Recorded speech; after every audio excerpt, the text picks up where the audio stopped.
In Chapter 4 of Methodical Realism, Gilson begins by noting that his primary goal is to examine our basic philosophical attitude, which seems to be in a state of indecision. The problem, it seems, is that there is an automatic and inconsistent idealism adopted philosophically. This is assumed by many to be the only viable philosophical method, and in fact the realist method is not properly presented. Gilson calls then for a consistent idealism. If idealism were consistent, he says, it would hold that all reality is either perceiver or perceived, either mind or thought. There would be no matter or mind-independent substances in such a reality. Everything would be thought. In consequence, a consistent idealism would hold that there was nothing before thought began, and there will be nothing after thought ends. Being, that is inseparable from thought. These are the logical consequences of a consistent idealism, but Gilson notes very few idealists are willing to accept these consequences. On page 81, he notes that it is characteristic of human thought to be faced by an opaque reality, and he notes here a kind of hint of realism. In science, we progressively render the given realities intelligible to us. But, he says, the philosopher is in a position to have to choose. Is reality all thought or not? He notes that critical philosophers, Kantians, can be consistent or inconsistent as well. Critical philosophy is not a metaphysics, but a method, he writes. Kant's transcendental perspective excludes by its very hypothesis every science that has first principles that are different from the first principles of Newtonian physics. Such a method, Gilson notes, is not inconsistent, but, as before, one must live with its consequences. Among the consequences of the critical method are the obligation never to turn this philosophy into a kind of metaphysics. One must not say that noumenal objects exist. Strictly by the method, we cannot know this. One must not speak of the shock that the mind receives on being confronted with reality. And one must not speak of consciousness as unlocking the secrets of a reality that confronts it. And yet, Gilson notes, critical philosophers continue doing these very things.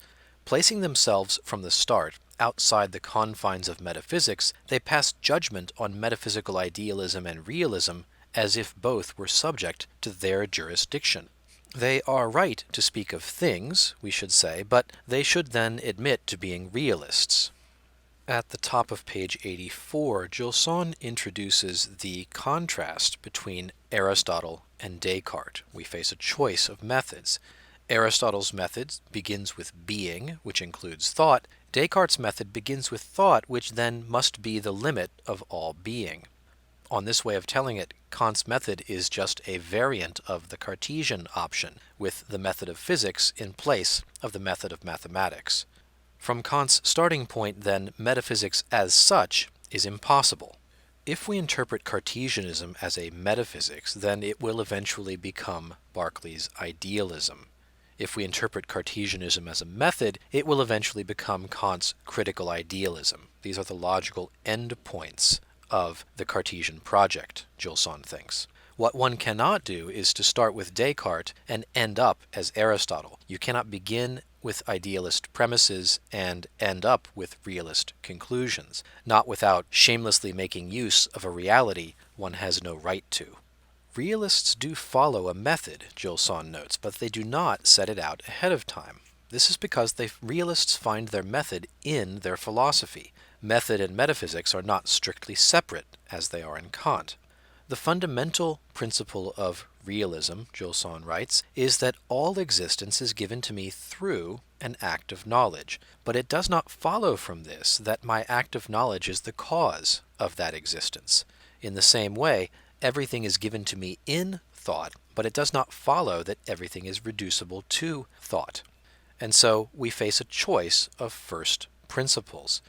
There is no reason why we should not start by making knowledge an aspect of being, rather than being an aspect of knowledge.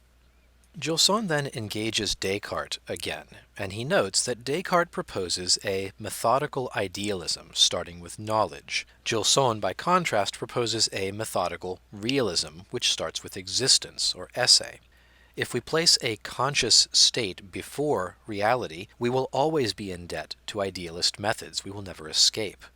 Realism, says Gilson, means that every given reality implies the thought which apprehends it. Therefore, being is the condition of knowing. Being will come first. Those of you who have taken my classes before will recognize this as Gilson's version in this book of the question of the priority of metaphysics or epistemology. The relation between method and philosophy is different in realism from in idealism. Idealism must assume that its method is autonomous and self-sufficient. Gilson calls this its escape from reality, which eventually becomes a matter of substituting the method and its products for reality. In Gilson's realism, reality dictates the method of inquiry. The act of knowing a thing gives us the thing's essence and also the means of knowing what knowledge is. Realism accepts the idea of a critique of particular kinds of knowledge, but it rejects the idea of a total critique, a critique of knowledge as such. Before truth comes the thing that is true. So first we have the thing given, then by reflection we know the act of knowing, and then by a further act of reflection we know ourselves as the knower. The realist method takes the whole as given, then distinguishes the parts, unlike the idealist, who posits the part as a precondition for the whole and for the other parts. Gilson again asks for consistency. Let realists be realists, he says, and idealists be idealists. Let each party play his role properly right to the end. I would like to call your attention to a syllogism at the top of page 89, arguing that some thoughts are acts of knowledge, and all acts of knowledge are acts that imply the existence of something beyond thought. The implied conclusion of this syllogism is that some thoughts that we do have are acts that imply the existence of something beyond thought. This is what will allow us to get outside of our own minds back to reality. The object of epistemology is not thought, which is the consciousness of an act of knowledge, but knowledge itself, which is the grasp of an object. All realism implies an analysis of knowledge. All idealism derives from an analysis of thought. Idealism, he says, having decided not to begin with being, then must ask what becomes of the Transcendentals. If truth is no longer being as known, what is truth? If goodness no longer is being as desired, then what is goodness? The Transcendentals, for the idealist, are then recast as values, which are simply transcendentals that strive to subsist after they have severed their connection with being. There are a number of obstacles to renewing realism in the 20th century, Gilson writes. He rejects the illusion that realism must offer a critique of knowledge. Following such a course, he writes, would be chasing after the shadow of a shadow.